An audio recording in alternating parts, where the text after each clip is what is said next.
परिवहन मंत्री नितिन गडकरी गुरुवार को यानी कल दौसा के धनवाड़ गांव आएंगे, जहां वो 1350 किलोमीटर लंबे ग्रीनफील्ड एक्सप्रेसवे के निर्माण कार्यों का जायजा लेंगे। नई दिल्ली से मुंबई तक 1350 किलोमीटर लंबा ये एक्सप्रेसवे 2023 में बनकर तैयार हो जाएगा। इस ग्रीनफील्ड एक्सप्रेसवे में फिलहाल 8 लेन का निर्माण करवाया जा रहा है। खास बात यह है कि अभी इस एक्सप्रेसवे के दोनों ओर दो लेन यानी कुल 4 लेन और बनाई जाएंगी। ये चारों लेन इलेक्ट्रिक लेन होंगी, जिनमें इलेक्ट्रिक गाड़ियां ही चलेंगी। एक्सप्रेसवे के बनने से दिल्ली और मुंबई के बीच 150 किलोमीटर की दूरी कम हो जाएगी और सिर्फ 13 घंटे में दिल्ली से मुंबई का सफर तय होगा। फिलहाल हरियाणा के गुरुग्राम से दौसा के लालसोट तक इस एक्सप्रेसवे का निर्माण कार्य लगभग पूरा होने वाला है और इसी निर्माण कार्य का जायजा लेने के लिए केंद्रीय सड़क एवं परिवहन मंत्री नितिन गडकरी गुरुवार को गांव आ रहे हैं। दौसा के धनावड़ गांव में केंद्रीय मंत्री के दौरे की तैयारियों का जायजा लिया संवाददाता आशीष शर्मा ने।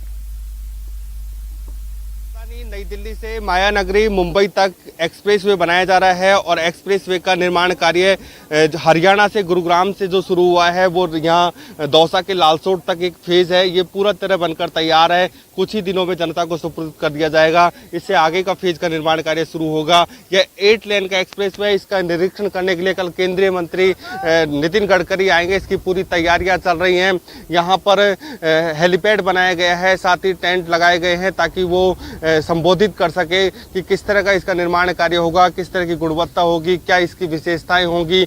हम एक्सप्रेसवे को दिखाना चाहेंगे। अभी यह 8 लेन का एक्सप्रेसवे है और ये ग्रीनफील्ड एक्सप्रेसवे इसको नाम दिया गया है। जितने अधिग्रहण के समय जो पेड़ पौधे काटे गए थे उससे कई गुना अधिक यहाँ पर पेड़ पौधे लगाए गए हैं और पेड़ पौधों को यहाँ पर लगा दिया गया है। ये धीरे धीरे बड़े होंगे।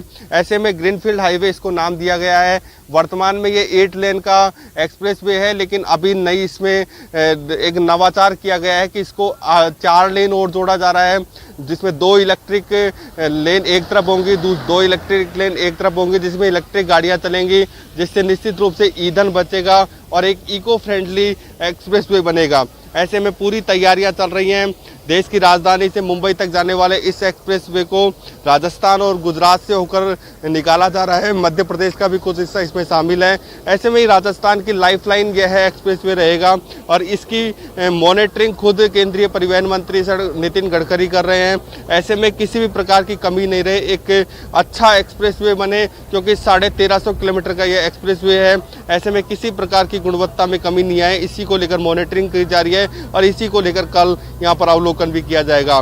खुद केंद्रीय मंत्री 10 बजे यहाँ पर हेलीकॉप्टर के माध्यम से पहुंचेंगे। इसकी पूरी तैयारियां की जा रही हैं। आशीष शर्मा, न्यूज़ 18, दौसा। जयपुर से खबर है। जयपुर के पावटा में एक सड़क हादसा हुआ है। बेकाबू होकर यहां ट्रेलर पलट गया। डिवाइडर से इसके बाद ट्रेलर टकराया। चने की बोरियों से ये ट्रेलर भरा हुआ था। जयपुर से दिल्ली की ओर ये ट्रेलर जा रहा था। हादसे के बाद रास्ते में जाम लग गया और घंटों बाद इस जाम को खुलवाया गया।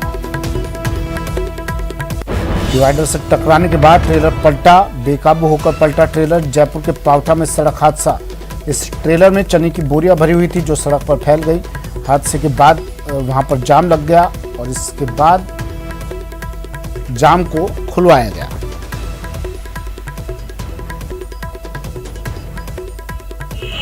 बस स्टैंड पावटा पे एक्सीडेंट हो गया है। तो मैं रवाना होकर मौके पर पूछा तो दोनों साइड से ट्रैफिक चालू था और ये ट्रक डिवाइडर के बीच में है। बाकी चालू है रेगुलर। किसी के घायल होने की सूचना थोड़ी है? घायल होने की सूचना नहीं मिली किसी को। थोड़ी सी लगी बताई तो अभी देख लेते हैं कौन है। खबर सवाई माधोपुर से, जहां सड़क हादसा हुआ है। सवारियों से भरी पिकअप यहां पलट गई। पुलिया से पिकअप नीचे गिरी। बनास नदी में पिकअप गिरी, जिसमें एक बच्ची की मौत हो गई। 12 लोग घायल बताए जा रहे हैं। कैला देवी से बच्चों का मुंडन करवाकर ये परिवार लौट रहा था, तभी बीच रास्ते में यह हादसा। ये तस्वीरें भी आ गई हैं। एक बच्ची की मौत हुई है इस हादसे में। 12 लोग घायल बताए जा रहे हैं। 12 से ज्यादा लोग घायल बताए जा रहे हैं।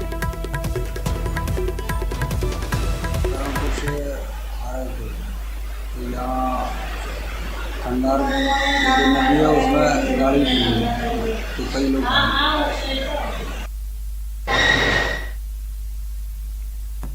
उधर भरतपुर के बयाना में भी एक बेकाबू ऑटो पलट गया, जिससे ऑटो चालक रामेश्वर कुशवाहा गंभीर रूप से घायल हो गया। जिसे 108 एम्बुलेंस की मदद से सामुदायिक स्वास्थ्य केंद्र में भर्ती करवाया गया, लेकिन गंभीर हालत को देखते हुए उसे भरतपुर रेफर कर दिया गया। बताया जा रहा है कि जिस वक्त ऑटो चालक वैर थाना क्षेत्र के गांव राजगढ़ से बयाना लौट रहा था, तभी सामने से आ रहे ट्रक की हेडलाइट की वजह से उसे कुछ दिखाई नहीं दिया और ऑटो सड़क किनारे एक पेड़ से जा टकराया, जिससे वो गंभीर रूप से जख्मी हो गया।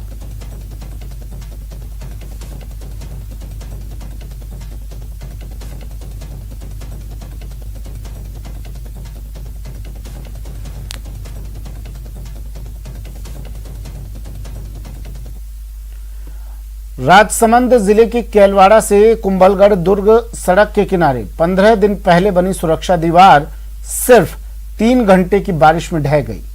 गनीमत रही कि जिस वक्त दीवार ढही तब दुर्ग जाने वाला कोई भी पर्यटक दीवार के पास नहीं था, नहीं तो बड़ा हादसा हो सकता था। 1 घंटे पहले ही यहां से कुछ पर्यटक फोटो खिंचवाकर निकल चुके थे। कुंभलगढ़ मार्ग पर जिस जगह यह दीवार ढही वहां पर्यटकों का सेल्फी पॉइंट भी है।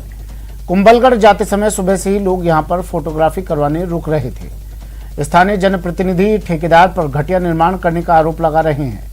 पीडब्ल्यूडी ने निर्माण में ठेकेदार की लापरवाही को जिम्मेदार माना है, वहीं ठेकेदार ने बारिश को जिम्मेदार बताया।